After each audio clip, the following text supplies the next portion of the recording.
Greetings once again, saints, in the wonderful name of our Lord Jesus Christ. Please don't forget to like, share, and comment on this channel. God's miracles are happening even in our lifetime. Anything is possible to whom who believe. Here's a video here of Apostle Nxumalo preaching about a woman who believed that God can restore her womb after her womb was removed due to some complications during her pregnancy, but God restored her womb. Thank you and stay blessed. Izinto engabona ithatha ngokukholwa. Ngishumele sine-CD irekhodiwe ibhalwe testimony. Ngawenza ama duplicate uma ukhona njengoThomas ngwenze lona ubulalela ubufakazi. Ngishumele Clement ngiqala ukushumela ebandleni lase-CFC ngishumela ubaba uJobe ifounder loba ngisehamba emhlabeni. Ngizwa umfundisi ophethe Clement kuthiwa ulokhuzana ukudlala. Uma engiza khona day 1 kwamhla 20 ngishumela day last ngoba ngathathe 2 days kwamhla 29 March 2012 ngishumela khona ngathi ngishumela ngithi Mark 9 verse 23 konke ngenzeka kukholwayo ngase ngithi mina ethi uNkulunkulu angezi uhluma ngisho isibeletho kumuntu odinga abantwana uma ashada isibeletho sesikhishiwe akhulela uhluma isibeletho esisha ngathi ngisho njalo khona mama wedecorator lapho kuthiwa umamcela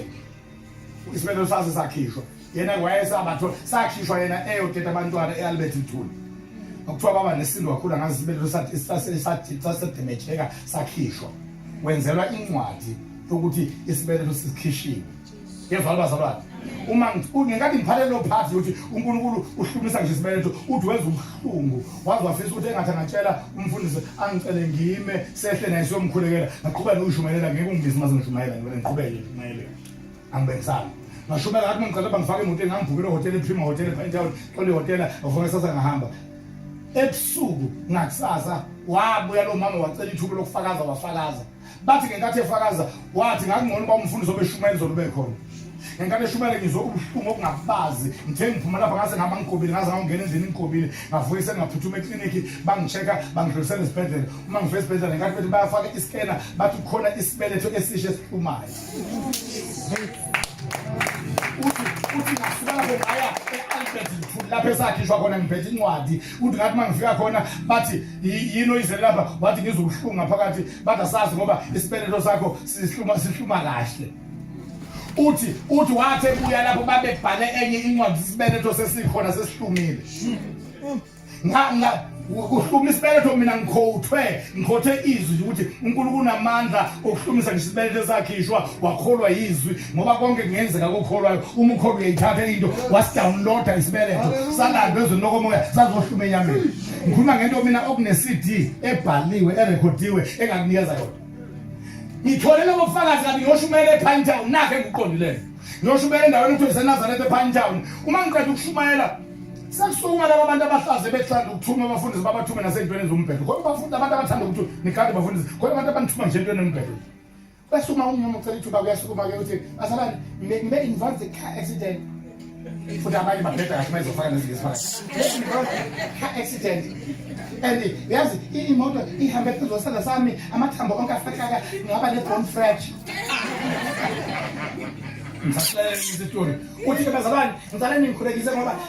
ngelanga elithile uyayisho idate ngelanga elithile ngiyakwadokotela kuyokhishwa lamathambo ngoba afake avela afahlazeka onke aphela kuyokhishwa lamathambo bese kufakwa insimbi ngicela ningithandazise ukuba bazalwane ngihambe kahle ngiyofaka insimbi ngibuye ngavele ngasukuma lapha mina kudlala ngumfundisi uthi acela bazalwane bakhulekele ukuthi kuyokhishwa amathambo kufakwa insimbi kade amathambo ekhishwa kufakwa insimbi ngale kumkhuleko akudingi umkhuleko ukukhipha amathambo kufakwa insimbi ngokwenza yini edinga umkhuleko into edinga umkhuleko ukukhulekela lamathambo ukuthi njengoba efahlazekile nje ahlangane sekudinga umkhuleko ke lokho udokotela ngiyakwenza kodwa uma ezokhishwa engezokuhlanganiswa nje engezokwenziwa ahlangane ezokhishwa bo into yabantu vele ukukhipha amathambo kufaka into ezi-artificial abantu banjalo bakhipha okugenuine no-original bafaka u-artificial umthetho wabo abantu akudingi mthandazo nathi mina akho umuntu ozothandazela lokhu ukuthi kukhishwe amathambo kuyinto abavele benza ngayo kumthandazo odokotela into ezingayikhuleka ukuthi wena uma uthi wena lamathambo afahlazekile iwona owafunayo sesiyangena ke that's where we come in siyakhuleka ke manje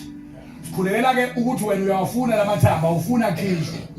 sesikhuluma ukuthi uNkulunkulu akawenza ahlangane ngoba uyobe engaqali ngawe wahlanganisa isigodini samathamba Hezekiah chapter 37 washintsha lo mama wayishintsha item wathi usecela ukuthi sikhuleke ukuthi amathamba ahlangane ngithi now you are talking ngamkhomba ngimbeka ngizandla njengoba uNkulunkulu ezokwenza ngabantu bengabekiwe izandla la ngamkhomba angimbeka ngizandla ngathi ngegama la Jesu I command you bones to mend and come together. Sathi masicede lapho ngamtshela mina ukuthi udokotela uyothini babelalele bonke ngamtshela ibandla lokho elilalele ngathi mina uyana ngelanga lelo le appointment nokuthi uyokhishwa amathambo ufakwe insimbi nathi udokotela uyotshela ayofika yenze uyofika kuhlole abe siyathotha amathambo ahlangene abe siyakutshela sekho isidingo sokuqhubeka nalokho okuzele ngoba lento uzoyenza amathambo asehlangene asezokhishwa yashaya idate ye-appointment kwafike kwenzeka exactly njengoba ngamtshela wafika udokotela wamcheka 2 wathatha amathambo ahlangene 3 wathi asekho isidingo sokuqhubeka ne-operation ngoba lokho bekuzokwenziwa asekho isidingo sokumathambo ahlangene ayikho into angakhishelwa yona. Guess what happened? Ngelanga afika ngalo enkonzweni ngesonto ephuma enkonzweni kwafona umfundisi iqala yena wafona ngo5 umfundisi efona ngo2 o'clock unomapho kwasikhakhani ekholiwe wahlangana amathambo ngoba uma ukholwa kuhluma ngishingale yanqunu uma ukholwa ngishindlebe ebithole phansi ngomcelembe yahluma linamathele bangizwa abantu bakhona endlini uma ukholwa sikubeka izandla noma singakubeka izandla kuhluma isibele uzala amawele ube unini othokoza wabantwana uma ukholwa bangizwa abantu khona endlini uma ukholwa sibuyisa indodana yakhe iphungukile sikhuleke ibuye sibuyisa indoda ihambile ibuye ihlezi leni majajini beyithosela amasoseji namavosi amafitshana ngathi ishiya amavosi amafitshana ngamasoseji ithi sengenkosazi ney'ngane mina manje ngikhathele lo mphetho ngokuhlalelele ngikhathele nje lo mphetho ngokuhlalelele